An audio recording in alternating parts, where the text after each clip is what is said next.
सब लोग ध्यान दो। जापान के इस मजेदार सफर में आपका स्वागत है, जहां पुराना और नया, परंपरा और आधुनिकता दोनों मिलते हैं। आज हम देखेंगे कि जापान सिर्फ उगते सूरज का देश नहीं, बल्कि बढ़ती खुशी का भी देश कैसे है। चलो जापान के बारे में बात करते हैं। एक बहुत ही बढ़िया जगह जहां पुरानी परंपराएं और नई कमाल की चीजें हैं। सोचो, टोक्यो की भीड़ भाड़ वाली सड़कों पर घूम रहे हो, जहां चमकती हुई लाइट्स और ऊंची इमारतें पुराने मंदिरों और शांत बगीचों के साथ हैं। ये एक ऐसी जगह है जहां आप एक ही दिन में भागदौड़ भरी जिंदगी और शांत प्रकृति दोनों का मजा ले सकते हो। चेरी ब्लॉसम के पेड़ों के पास से तेज रफ्तार बुलेट ट्रेन और कमाल की टेक्नोलॉजी के साथ प्रकृति का प्यार, ये सब सोचो। शिंकानसेन यानी बुलेट ट्रेन एक अद्भुत चीज है जो आपको बिजली की रफ्तार से देश भर में घुमाती है और आप चेरी ब्लॉसम के खूबसूरत नजारे देखते हो। और फिर मंदिर हैं जो सालों पुराने इतिहास की कहानी कहते हैं और जिंदगी की भाग दौड़ से शांति देते हैं। लेकिन जापान के पास एक राज है, कुछ खास,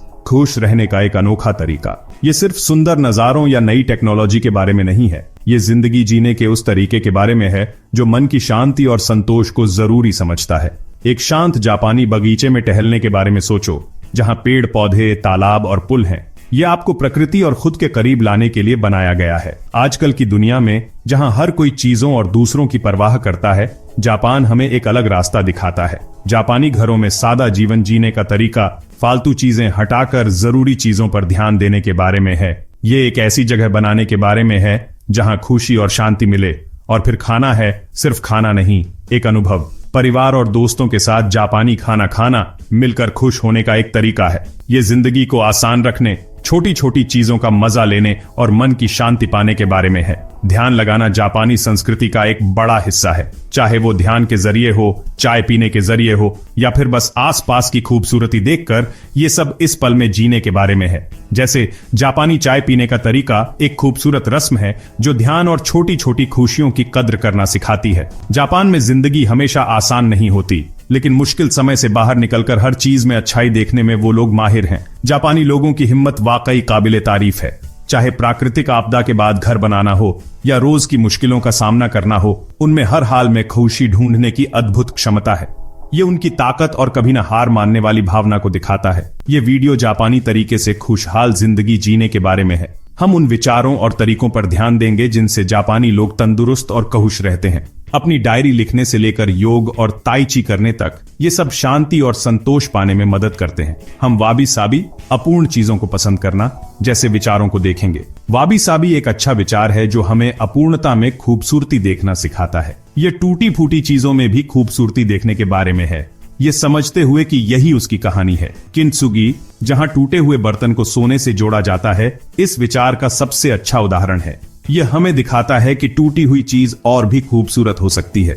और इकिगाई, अपना मिक्सर ढूंढना। इकिगाई एक और जरूरी विचार है जो हमें जिंदगी में अपना मिक्सर ढूंढने के लिए कहता है। ये वो करने के बारे में है जो आपको पसंद है, जिसमें आप अच्छे हो, जिसकी दुनिया को जरूरत है और जिससे आपको पैसे मिल सके। यही असली खुशी देता है। चाहे वो शौक हो, काम हो या रोज का काम हो, अपना इकिगाई ढूंढने से जिंदगी और भी अच्छी हो जाती है।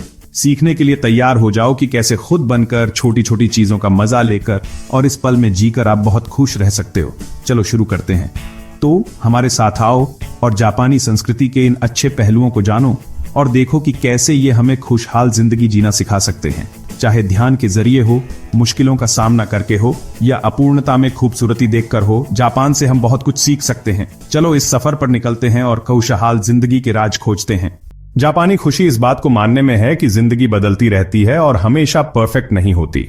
इस खूबसूरत विचार को वाबी सबी कहते हैं। हर चीज को बेदाग बनाने के बजाय वाबी सबी हमें उन छोटी मोटी इम्परफेक्शंस में भी खुशी ढूंढना सिखाता है। एक हाथ से बने टी कप के बारे में सोचो। ये पूरी तरह से गोल नहीं है और इसका रंग भी एक जैसा नहीं है, लेकिन यही छोटी छोटी खामियां इसे स्पेशल बनाती हैं। ये उस कलाकार के हाथों के निशान और उसकी कहानी दिखाती है। वाबी सबी हमें हर पल को, छोटे से छोटा हो या दुख भरा, प्यार करना सिखाता है, क्योंकि हर चीज बदलती रहती है। यह हमें अपनी और दूसरों की खामियों को अपनाना सिखाता है।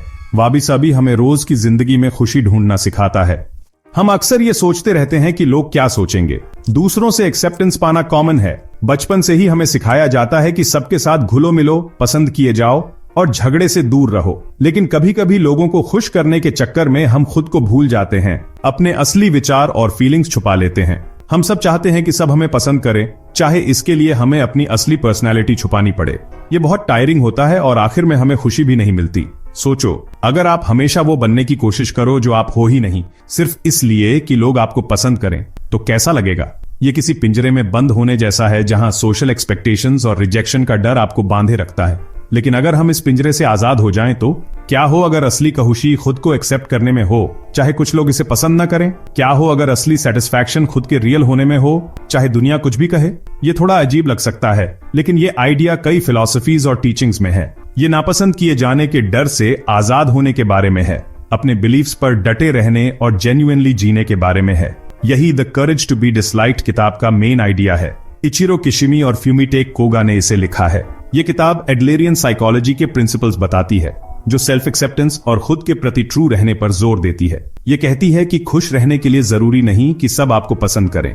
इसकी बजाय ये कहती है कि खुशी अपने अंदर ढूंढो। ये हमें ब्रेव बनना और खुद बनकर रहना सिखाती है, चाहे कुछ लोग हमें न समझें। इसका मतलब ये नहीं कि आप रूड बनो या दूसरों की फीलिंग्स इग्नोर करो। इसका मतलब है अपने वैल्यूज के हिसाब से जीना, चाहे कितना भी मुश्किल हो। इसका मतलब है ये समझना कि सब आपको पसंद नहीं करेंगे और ये बिल्कुल ठीक है। इसका मतलब बैड बनना नहीं है। इसका मतलब दूसरों की फीलिंग्स को हर्ट करना या सेल्फिश होना नहीं है। इसका मतलब है अपनी लिमिट्स सेट करना और जो हो वो ऑनेस्टली एक्सप्रेस करना। इसका मतलब है खुद की रिस्पेक्ट करते हुए दूसरों की भी रिस्पेक्ट करना। इसका मतलब है ये जानना कि हम सबको खुश नहीं कर सकते और ये चलता है। सबको खुश करने की कोशिश करना इम्पॉसिबल है। इससे सिर्फ दुख और बर्नआउट होता है। ये मानकर कि हम ये कंट्रोल नहीं कर सकते कि लोग हमारे बारे में क्या सोचते हैं, हम खुद को टेंशन फ्री कर लेते हैं। हम अपनी कंपनी में और उन रिलेशनशिप्स में खुशी पाना सीखते हैं जो रियली मैटर करते हैं। असली आजादी खुद के ट्रू रहने से मिलती है। ये ऐसा जीवन जीने के बारे में है जो हमारे वैल्यूज और पैशंस के साथ मैच करता हो। जब हम रियल होते हैं तो हम ऐसे लोगों को अट्रैक्ट करते हैं जो हमें उस रूप में पसंद करते हैं जैसे हम हैं, न कि जैसे हम दिखावा करते हैं। यही जेन्युइननेस स्ट्रॉन्ग और मीनिंगफुल रिलेशनशिप्स बनाती है और इनर पीस देती है। ये दुनिया को ये दिखाने के बारे में है कि हम कौन हैं, वो करें जो हमें पसंद है और बिना किसी डर के अपने ड्रीम्स फॉलो करें।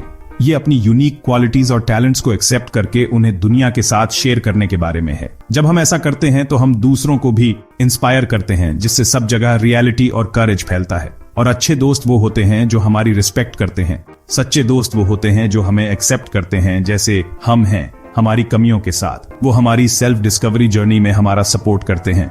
वो हमारी सक्सेस सेलिब्रेट करते हैं और मुश्किल समय में हमारे साथ रहते हैं। यही रिलेशनशिप्स हमें सच्ची खुशी देते हैं। अगर सब हमारी बात से अग्री नहीं करते तो कोई बात नहीं। ये याद रखना इंपॉर्टेंट है कि डिसएग्रीमेंट का मतलब डिसलाइक नहीं होता।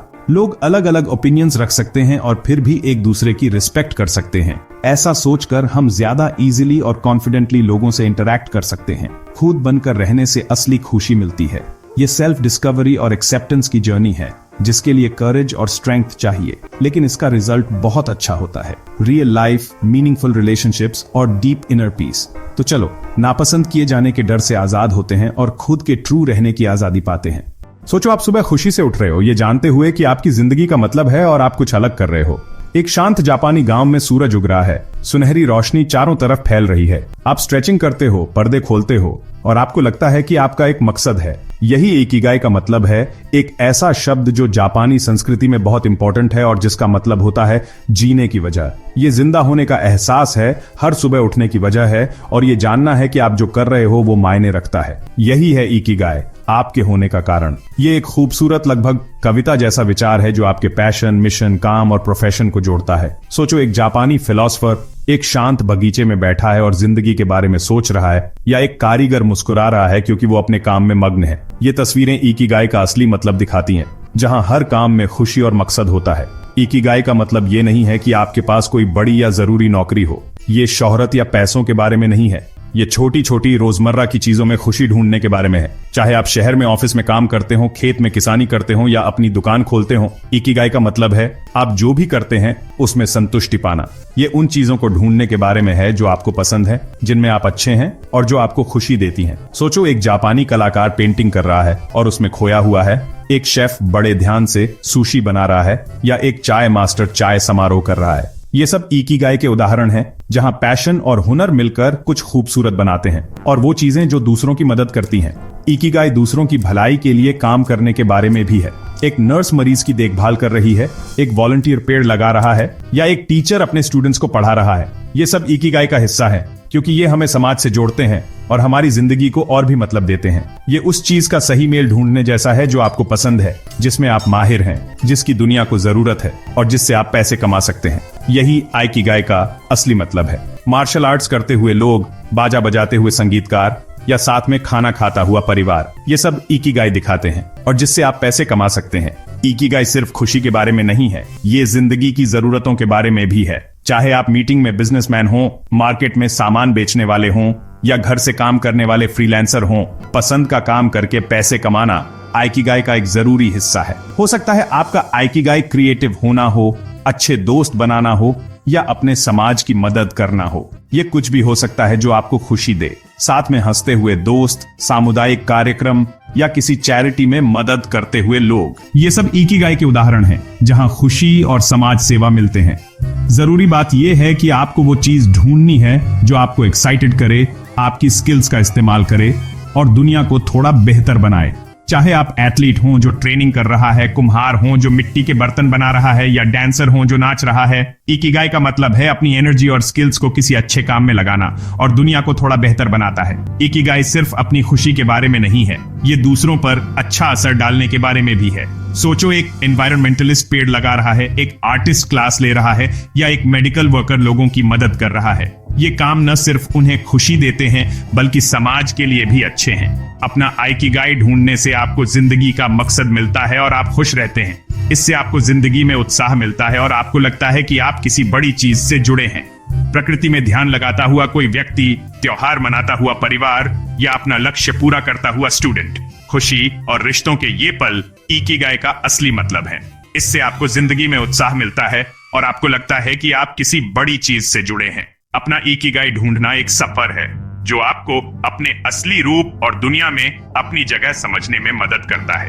मंदिर में प्रार्थना करते लोग, सामुदायिक त्योहार, या कोई बड़ा व्यक्ति किसी जवान को ज्ञान देता हुआ, ये सब इकिगाई की भावना दिखाते हैं, जहां हर पल जुड़ने, सीखने और खुशी पाने का मौका होता है।